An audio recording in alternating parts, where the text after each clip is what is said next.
네, 반갑습니다. 올리브 스토리님 오셨습니다. 아이고, 옥포에 계신 분인데 하나 또 낙찰 받으셨어요. 잘하고 계십니다. 시드니 셀즈님 오셨습니다.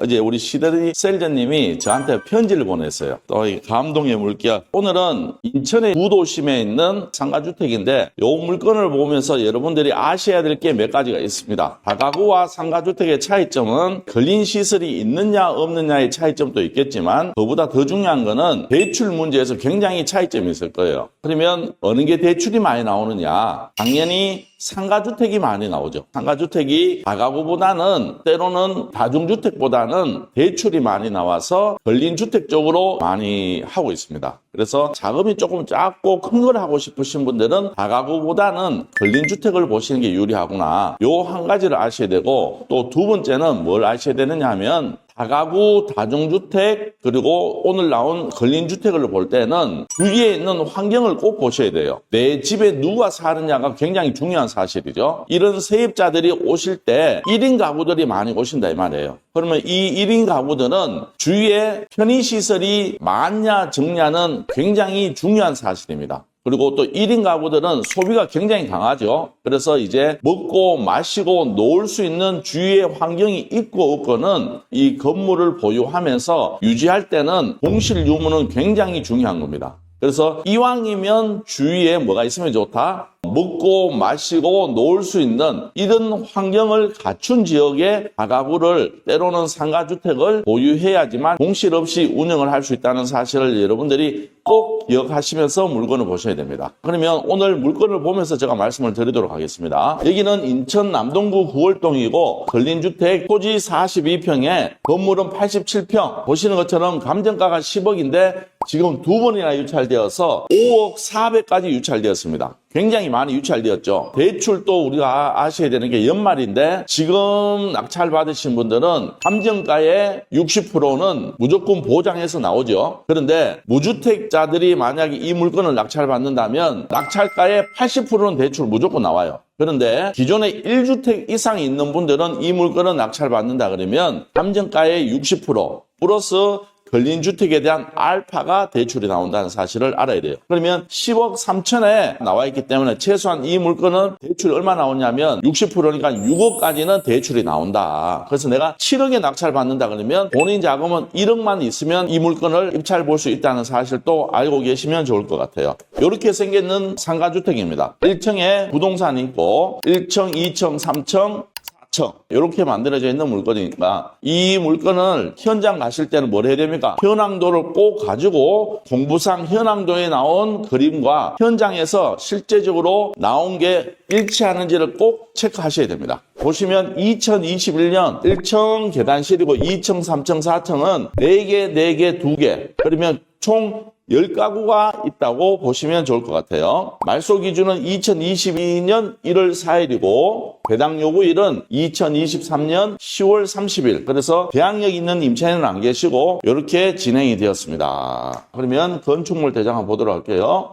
상가까지 포함해서 11개인 것 같아요. 그래서 호수는 11개고 1층 소매점이 있고 2층, 3층, 4층이 4개, 4개, 2개. 그래서 총 11개 호실이 있고 전혀 불법적인 요소는 건축물 대장에는 없지만 여러분들이 현장 가셔서 불법적인 요소가 있는지를 눈으로 직접 확인하셔야 내가 리스크 없는 투자를 하실 수가 있다. 인천에는 여러분들이 잘 아시는 청라신도시, 송도신도시가 있고 구도심은 부평과 구월동이 어떻게 보면 메인 지역입니다. 부평보다는 구월동이 좀 더 젊은 층들이 많이 선호하는 지역이지 않겠냐. 그래서 어떻게 보면 인천 구도심에서는 구월동이 메인 지역이다. 이렇게 보시면 좋고 우리는 인천시청역과 밑에 있는 예술회관역 딱 중간에 있습니다. 그리고 지적 편집도 보시면 아시겠지만 여기가 구월동 먹자골목이에요. 인천에서는 최고의 상업지역으로 보시면 좋을 것 같아요. 그래서 제가 서두에 말씀드렸듯이 1인 가구들이 많이 사는 집들은 주위에 먹고 마시고 즐길 수 있는 지역으로 가야지만 공실 리스크를 줄일 수 있다는 사실도 여러분들이 오늘 꼭 배워갔으면 좋겠습니다. 이 정도 위치고 그러면 내부 부동산 들어가셔서 월세를 보시면 근데 중요한 거는 주위에 뭐가 없느냐 하면 신축급에 나와 있는 월세가 없어요. 그래서 이 지역은 대부분 오래된 단독주택이 많은 지역이에요.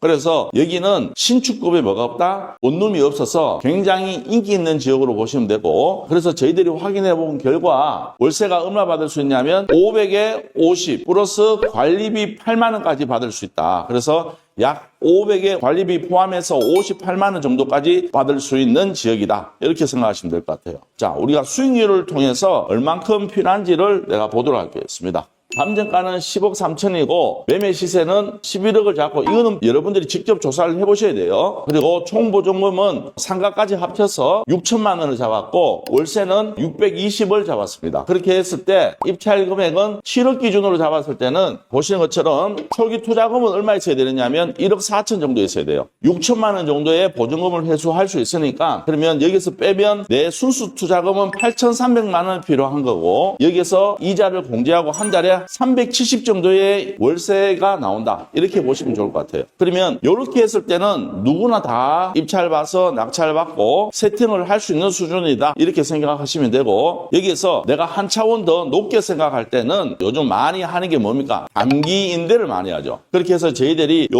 물건을 단기 임대하는 걸로 해서 저희들이 확인해 봤습니다. 우리가 보통 단기 임대할 때는 원룸은 이 정도 수준에서 세팅을 합니다. 이 정도 수준으로 하면 1박에 36,257원. 그렇게 했을 때 한 달이면 얼마입니까? 약 한 120만 원 정도 되는데 공실 한 20% 빼고 그러면 한 달에 약 100만 원 정도의 수익이 나올 수 있는 지역입니다. 20%의 리스크를 빼버리고 한 달에 100만 원이면 방이 10개니까 얼마입니까? 800만 원. 그리고 상가는 월세는 별도 수입이 되는 것이고, 거기에서 이자를 공제하고 하면 한 달에 약 600 정도의 수익이 나올 수 있어요. 단순하게 내가 월세를 받을 때는 7억 기준으로 했을 때 약 350 정도의 월세를 받을 수 있고, 그런데 내가 여기에서 조금 적극적으로 움직인다 그러면 7억 기준으로 했을 때는 이자를 공제하고도 약 800 정도의 수익이 나옵니다.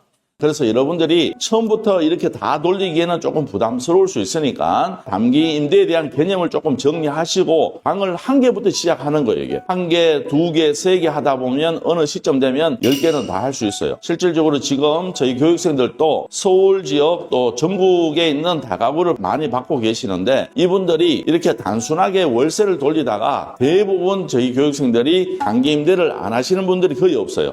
그래서 방을 처음부터 한 방에 하기에는 내가 약간의 리스크가 있으니까 한 개를 시작으로 한 개 보고 내가 좀 적응이 되면 두 개, 세 개, 네 개 이렇게 하면서 오토 시스템을 갖추면서 직접 운영을 하지 않고 직원들을 고용해서 할 수 있는 정도의 물건을 하신다 그러면 여러분들이 조금 더 편안하게 월세 수익을 약 2배 이상을 만들 수 있는 이런 단기 임대를 하시는 게 여러분들한테 굉장히 유리하실 겁니다. 이 단기 임대는 우리가 봤을 때는 뭔가 관광지나 사람들이 많이 몰려오는 데를 해야 되지 않겠냐 이런 생각도 하시겠지만, 저희들이 해보면 과연 이 지역에도 될까 하는 의심을 들지만 거기에도 손님들이 지금 꽉꽉 차고 있어요. 그래서 여러분들도 이런 다가구를 보신다 그러면 우리가 옛날 방식으로 그냥 월세만 받는다는 식의 방식보다는 이런 단기 임대를 활용해서 여러분들의 수익률을 극대화시킬 수 있는 방법으로 운영하는 게 좀 더 유리하지 않겠냐. 그리고 여기는 인천 구월동이니까 굉장히 수요가 많은 지역입니다. 지금 3차까지 입찰 기일이 잡혀 있어요.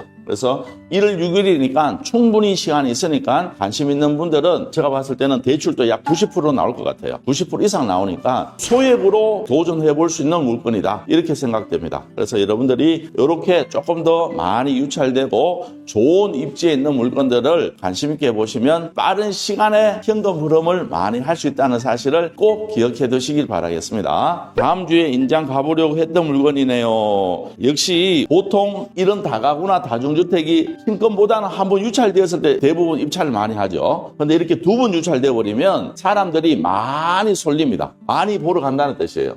이 물건의 가치를 여러분들이 잘 이해하시고 좋은 결과를 가져갔으면 좋겠습니다. 추워요. 이제 겨울입니다. 따뜻하게 입고 나가시고 견학찰 식구님들 감기 조심하세요. 네, 맞습니다. 저도 내복 입었습니다. 오늘은 제가 조금 더 하고 싶고 할 얘기도 많은 물건인데 더 이상 길게 하지는 못할 것 같아요. 네, 우리가 10시 반부터 또 수업을 해야 되고 오늘 또 개강하는 날이어가지고 오늘은 여기서 조금 양해해 주시고 여기서 마무리하도록 하겠습니다. 다들 오늘 엄청 춥습니다. 감기 조심하시고 좋은 모습으로 다시 뵙도록 하겠습니다. 지금까지 견학찰 옥션의 김멘토였습니다. 감사합니다.